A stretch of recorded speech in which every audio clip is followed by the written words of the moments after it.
So Ron DeSantis, governor of Florida, in Israel today. How was it received from where you're sitting?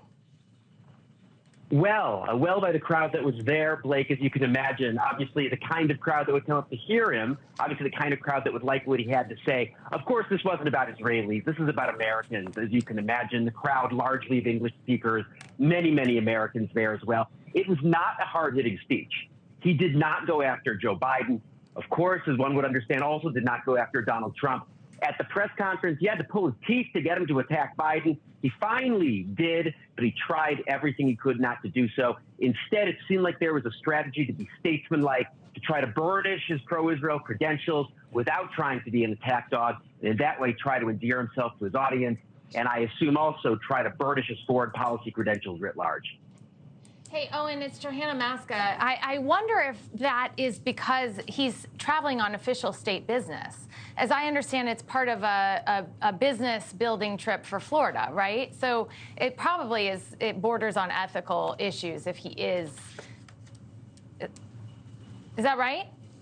Yeah, absolutely. And you're right. He signed legislation before the press conference, a bill that had passed through the legislature on fighting anti-Semitism, also signed a proclamation on Israel's 75th birthday, which we celebrated yesterday here.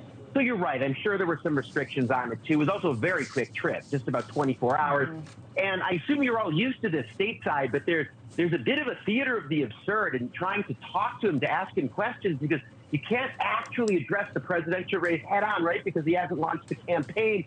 So he has to do somersaults and try to think about how to phrase the question to get him to speak to the issues you want him to speak to. But at any rate, I think, putting aside the ethical issues, I think there are other real reasons for him to take the tack that he did. It is important to supporters of Israel in the United States that the relationship be seen as bipartisan. And he talked to that, and he talked about how important that was. Obviously, that's not always the tack Republican, or for that matter, Democratic politicians take. They want to put their own party front and center on this issue. But it's something that's important to advocates of Israel across the political spectrum. So he found it's like a nice way to connect the people that way. Another thing that was interesting about his speech is I think he did a better job than any American politician I've ever heard speak to the Jewish feeling toward Israel and also to the evangelical feeling toward Israel. Good speech writing, and I also think informed by someone who's governor of Florida. As you all know, he has large constituencies in his state from both of those groups. Thanks for watching. Go to newsnationnow.com to find NewsNation on your television provider. And don't forget to subscribe. Click the red button to get more of NewsNation's fact-driven, unbiased coverage.